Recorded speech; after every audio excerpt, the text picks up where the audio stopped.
NPS Now, your source for news and information about Norfolk Public Schools. I'm your host, Karen Tanner. And to talk about our middle school and high school specialty programs is John Coleman, Executive Director for Secondary Schools. Welcome, John, again to NPS Now. Good morning, and thank you. Well, we have some upcoming activities with the specialty programs that's going to be covering the middle and the high schools on November 6th at Lake Teller High School. So tell me, what is this event going to be about? Well, our Specialty Showcase event is an opportunity to share with our community, our Norfolk Public Schools community of parents and students, what each of our programs are about. It will give just a general overview so that parents and students are in a position to make an informed decision in terms of whether they want to apply to a specialty program and to which one. And before this year, we used to have it separate. Why did we change? Well, we've grown, and what's happened is, each school was tending to do its own, specialty program night, and as a result, if parents could get to one that was maybe tied to their school, that was one thing, but to be able to get the word out to the rest of the community, since it is opened up, to everyone in Norfolk, some parents and some students were probably missing information. Mm-hmm. So by putting it together all in one evening, where we have an opportunity to kind of showcase each specialty program, parents are in a better position to have a more informed choice. And for those folks who don't know that we have specialty programs in the middle and high school, what are those specific programs? We have quite a few programs, to be honest. In the high school level, each high school has its own specialty program. So Morey High School has the medical specialty program. Granby High School has the International Baccalaureate program. Mm-hmm. Booker T. Washington has a school for the performing arts. Lake Taylor High School has the Leadership and Military Sciences program.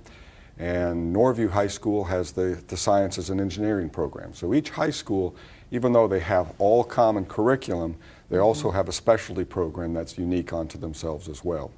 At the middle schools, we also have some specialty programs. And at Blair Middle School, we have again the medical health specialty program. At Rosemont, we have the Academy of International Studies. And then at Ruffner Middle School and Norview Middle School, we have the Young Scholars Program. And then coming on board this next year, we'll have the new 3-8 school as well.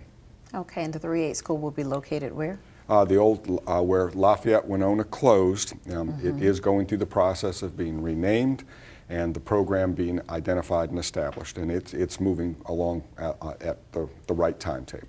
And I understand the high schools having the specialty programs, but the middle schools, are some of our middle schools feeding into the high schools? They can, although even though they may be in a middle school specialty program, that does not give them automatic opportunity to move up. Again, they would have to apply, to the high school program. Many times we'll find kids that might be in a particular specialty program at the middle school, but then their interests change based on the experiences in that program. And they may decide, instead of medical specialty, no, I want to go the International Baccalaureate route, or I might want to go the engineering route. So, we still leave it open enough so that kids can make informed choices at every level that they might be moving to. So these specialty programs in the middle and the high school are almost like a school within a school. What makes them unique, or how do they merge into the regular ed students? Well, what makes them unique is because they have a special set of courses or curriculum that they'll follow. For example, if they're at Norview High School, the Sciences and Engineering, their course load will be structured in a way that they'll be in honors level courses in the sciences, that eventually, as they lead into their juniors and senior years, that will have a heavy influence on engineering. So there'll be some very strong academically centered math courses that go along with engineering as well. The same thing, for example, Morey High School with the medical specialties. They'll move up and they'll have some specialized classes that are tied to the medical program and are partner with the medical program, the EVMS. Mm-hmm. So we have a variety of courses that are very specific to that specialty program. They're almost like a little cohort of students, but they also have the opportunity to be in relationship with other students through what, the electives or? Right. As far as their whole school experience, they are no different than any other student within the building. It's just their course load might be a little bit different. Now, I know we started off in high school with specialty programs, but why did we think it was important to start specialty programs on the middle school level? Primarily because we have students at the middle school level that are ready for those kinds of experiences. They're very strong academically, and we want to be able to work with all students in terms of where they might be. And so by providing these programs, we're working with students that are very capable of working at a very high level academically, and as a result, we hope to be able to meet their needs this way. At the same time, giving them an opportunity to make choices in areas that they have an interest. So in order to be a part of these specialty programs on the middle and high school level, how can a student apply? Well, that's where the Specialty Programs Showcase kicks that process off. So that evening, after students and parents have had an opportunity to kind of get a feel for what each of our programs are, the applications will be made available that night. There will be a timeline, that will be laid out that evening for all parents and students in terms of when the application needs to be turned in. Even though they've done an application, some of the different specialty programs do have some things that are unique to them. Some require an interview as part of the application process. A couple of the programs do have some assessments. So parents will find out about that process and which program it might be unique to on the evening of the showcase. Once that's done and they've gone through that full application process, then each school basically will look at the candidates, offer out an invitation to participate. Students will then and parents will be given a window of time to respond, to decide if they're going to choose to accept that invitation, and then they begin in the next school year. And that's the same for both middle and high school, although the timetables are slightly different for the high school versus the middle school. So why was it important to bring this showcase together for middle and high schools? Is it where if one middle school has IB, then they could look to see what high school they could go to that has the IB too? They could do that, but like I said, one program doesn't necessarily feed into another, although if the interest is still there, by all means, they have that opportunity to apply as well. We thought it was important really to combine the two, beginning this year, in an effort to really inform parents and show that there is alignment, that if you're in a middle school specialty program, know that now, so that these are the courses that you're going to need to take to make sure you're eligible for a high school specialty program, particularly around courses around foreign languages and some of the electives that are important that support that specialty program as well. So where can parents find more information about the specialty programs if they're not able to come on the 6th? Each school has a website that it has information related to their specialty program. The district's website is going to have information in terms of the application process and what each school is offering as well. So give us the date and time again. All right. The Specialty Showcase is November 6th. It'll be at Lake Taylor High School. We begin the middle school program at 5:30, and at 5:30 we'll go through all the middle school components or the specialty programs, and then at 6:30 we do the same thing for the high school. So those students and parents that have just watched the middle school one will have an opportunity to stay, if they wish, for the high school programs. Those that are just high school, can come for just the high school as well. Once we've done the sharing of the information, we will have tables set up in the Commons area at Lake Taylor High School so that parents can then go and talk to some of the specialty program people. There'll be some students there as well to give their own personal experiences about participating in the specialty program as well. And then applications will also be available. That's great, and I hope parents come out to check out the Middle and High School Specialty Showcase. We do as well. Thank you for coming on the show, and we want you to stay tuned for more NPS Now.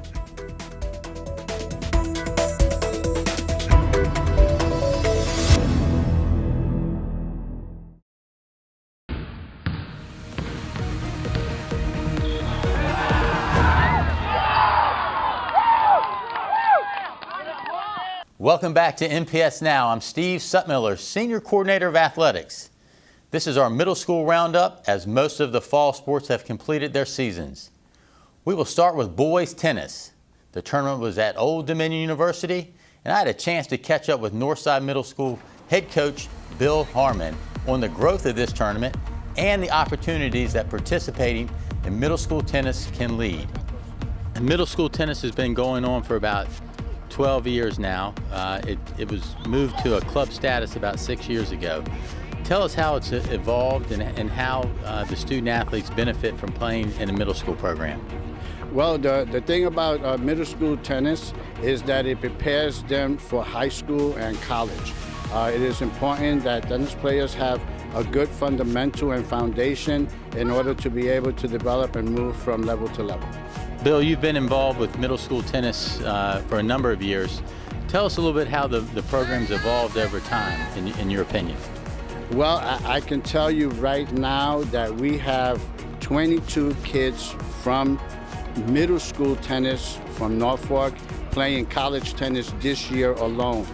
We have 70 kids from the middle school program that have graduated college and have played college tennis over the last 7 to 8 years. So it's very important to keep the kids playing because you have to have grades in order to play school sports. And this encourages them to continue to do good in school, and then we can then help them as coaches go from high school to middle school, play USTA tennis, and to play international tennis. Congratulations to Oliver Siegfried of Blair as he took home the singles title. He also teamed up with Carter Smith to win the doubles title over a tough team from Azalea Gardens. Now on to softball, where the first ever tournament was held at Crossroads School. The finals had number 1 seeded Blair Clippers versus the number 2 seed Azalea Gardens Rockets. This was the first year softball was elevated from a club sport to an official sport. I talked to Blair coach Angie Hicks about her feelings on that and other softball related topics. We started out as a club sport with RBI softball. Now we're excited that we have become an official sport, and this is our first championship. Tell me a little bit about official sport. What does that really mean? Well, now the girls have an opportunity to really play and have something to look forward to. Now that we have a championship game, the rules change a little bit, so we're really excited that we get a chance to compete on a different level. Okay. Well, that sounds like they're competing now. So the next step for these girls is to move into the high school level. So this is preparation for that. Yes, our 8th grade students have an opportunity to play JV softball at the high school level and then move on to the varsity level. With middle school softball, it was a club sport. Now it's gone into the sport. And you've been here since the inception. Have you seen, and you do coach in high school as well, at Maury High School, have you seen some improvement from the girls coming from the middle school level now to the high school level?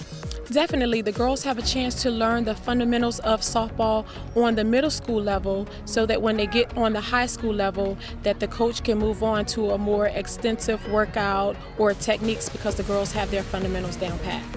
What level can the 6th and 7th graders get involved with to continue their game and to improve their game? And with the other school systems, their softball programs have been around for a while and established. So how can this help our programs? Well, here in Norfolk, we're trying to develop softball all year round, just like some of the other surrounding cities. So hopefully on the off season, the girls will play rec softball, play out at Azalea or Fleet Park, and then start going to some of the camps and clinics that we have available for them in the off season. In a back and forth contest, Azalea Gardens came out on top with a victory of 8-6. Volleyball finals were held at Blair Middle School. This year's tournament had a different look from years past.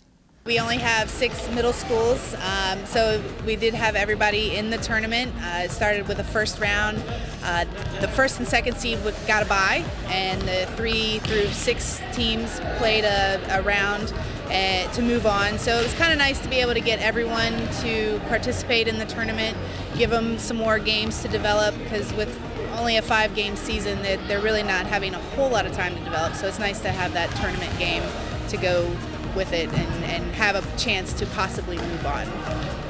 Blair took home the girls' title, defeating Azalea 2-1. Molly Jean Burgess talked with some of our winners. go ahead and share, how it feels to be a winner.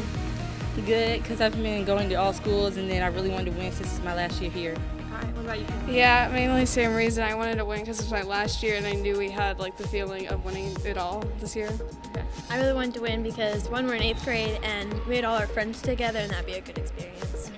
Yes, I really wanted to win because it's our last year in middle school, and we just had a really group of girls. All right, go ahead and talk about the rest of your season. How was that going for you? It was going good. We were undefeated, but then we lost one, but one lose is not compared to all the ones we won. Yeah, we lost our last game, but that got our mindset of beating that team in the semifinals. So we finally it was in revenge. So we finally beat them. All for blood, are we? Yes. We definitely worked as a team this season, and we all encouraged each other to do really good. We all worked really hard, and I think we deserve this. The boys' final saw Azalea Gardens defeat previous undefeated Northside in 3 sets. A big showdown on Lake Taylor High as 2 undefeated teams took to the gridiron as Lake Taylor Middle played host to Norview. The winner would get the top seed in the playoffs. Since the middle school talent level has risen, competitiveness is at an all-time high. Tell us a little bit about the difference between middle school middle school football and recreation football. Well, first of all, I definitely have to say it's the grades.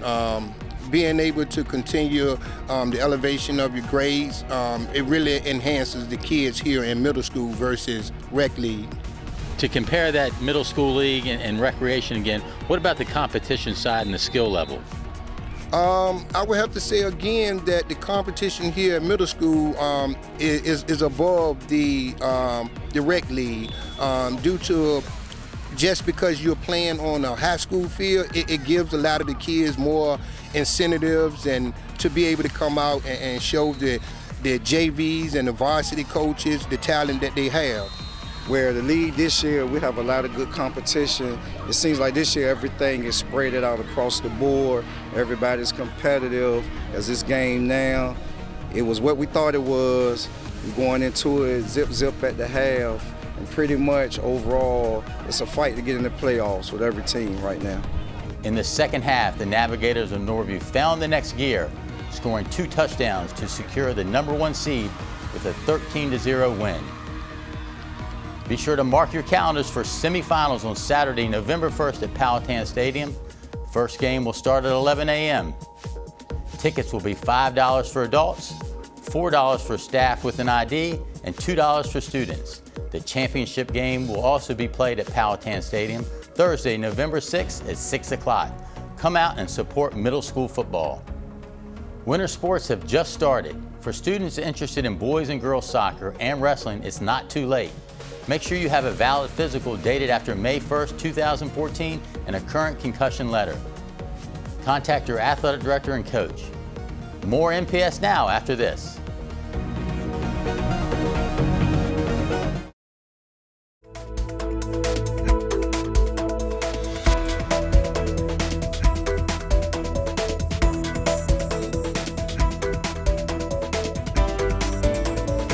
Welcome back to NPS Now. We're going to talk with Carol Hamlin, Senior Coordinator for Student Support Services, and we're going to talk about the Anti-Bullying Awareness Month. Carol, great to have you on the show. Thank you. So what is the National Anti-Bullying Awareness Campaign? What is that all about? Well, basically, it started in about 2006, an organization called Pacers out of Minnesota. And it's a group of parents that got together and decided that parents needed to be trained, a lot of them with students with disabilities, and then it just kind of expanded from that. So it started out as a week, and now it's a month, and it's across the nation. So what do we do here in Norfolk Public Schools? Well, we do many different things. This month, various schools have had activities. I think one of the high schools had something last week. I'm attending a program this week at one of the elementary schools. But most schools have some type of activity that goes on all month. We provide a lot of information for our administrators, and so in their administrators toolkit, which is put on our district share drive, we have just an array of activities that they can do within their buildings. So is this something similar? Some of the activities would be something like a Rachel's Challenge. Rachel's Challenge is one of them. The one I was referring to later this week is X Out Bullying. We have many different things, just activities that you can do every day where you use those teachable moments to talk about what's good, what's bad, how would you feel? So you use scenarios to get children to talk about it, because we find that the children are our best line of defense. If we could get them to be compassionate, to know kindness, and to talk about those things, it's more of a proactive than a reactive. So just having those constant conversations and using the teachable moments, not just in the month of October, but throughout the year, that we can really combat bullying that way, as opposed to just coming up with different programs. It's an everyday type of effort. So you said the students are the first line of defense. Yes. But do you find oftentimes that they're the bystanders?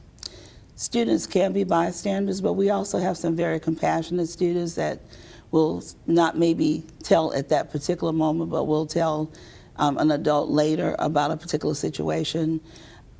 I have always believed that that's the best way for us to get the information and to help students, is that we have to get our children to feel comfortable knowing that any adult in that building, the bus driver, the lady in the cafeteria, the security officer, whoever's around, if you see something, then you need to share, you need to talk about it. And always, when I talk to students, I say, put yourself in the other person's situation. Right. Think about how they're feeling. Is that good? And you can get a lot of information and get them to really reflect by doing that. So what do we do to get students to report bullying? Well, we have many different ways in Norfolk. We have the bullying hotline. Posters, we have posters out throughout every building, and wonderful posters. But on the posters, it tells them the building administrator that they can go to, but we also want them to understand, you tell your parents, you tell any adult in the building what's going on with a particular situation. We have reporting forms that are in the standards of student conduct that they can use at any time. There's a way to email us with Safe Schools at Norfolk Public Schools. Just trying to make sure that they know there are just an array of ways to report. So you find a lot of kids, they are reporting bullying now. They're participating in these other programs like Rachel's Challenge. And last week, I think Lake Taylor High School had a moth project where the students stood up and shared their testimonies, about 10 students, about having been bullied or experiencing bullying or seeing someone else being bullied. So these type of outlets are great for the students? Yes. And it gets them to talk about it. So a lot of times after a Rachel's Challenge presentation or the moth, or even this week with X Out Bullying, children are then talking about their experiences. The University of Virginia always says that we should ask the children either if they've been bullied or if they've seen it, because they are the ones who know who the bullies are or who the victims are and can share that information with us. Any nationwide stats on how every year how many students are bullied? Well, there are a lot of children who say, if you say within a group of 10, you would probably have 4 children that said at some point that they've been bullied. One of the things that the group, when they started all of this, they wanted people to understand that it's not a rite of passage. So many times or many years people say, oh, well, that's what children do. They're mean to each other or whatever. But we have to get away from that, because bullying has a devastating effect on children. It can cause them not to want to come to school, to have low self-esteem, and it can lead to other things as well. So we want to get in front of it so that it is not all right to bully. It's not all right to be a bystander and not tell, or at least to show the compassion for that victim at the time. We don't ask children to get in and intervene because we don't want them to turn around and be bullied, but there are ways, they often say, use humor to deflect. And just let them know that I'm not a part of this, but also use opportunities after a situation to maybe go to the person and say, do you want to tell someone? I can help you do that. Again, and when they're talking to their parents. I was just going to say parents are also very much a part of this, but parents should talk to their children every day about what goes on at school, so that if they hear, not only for their child, but maybe for another child, that they can give us that information as well. And the bullying hotline, it it shows up on my telephone, my iPad, and my computer. Right. We also have people in our office who check the phone line every day, who check out email every day just to make sure. If we get that information, then we call the schools. Sometimes it's anonymous. So we're working with just the information that we have, and many times it's always so wonderful to me that principals know their children, and so I can tell them some of the things that I heard on the hotline or share information, and we're able to get help to those children who maybe just didn't want to tell anybody, right away. So. Right. So what should a parent specifically do if their child is being bullied? Well, the first thing they need to do is notify the building administrator and let them know that there's a problem. Many parents, because last year we sent out tip cards to every child in Norfolk, and so the parents held on to the tip cards. There's a lot of information in our standards of student conduct as it relates to bullying.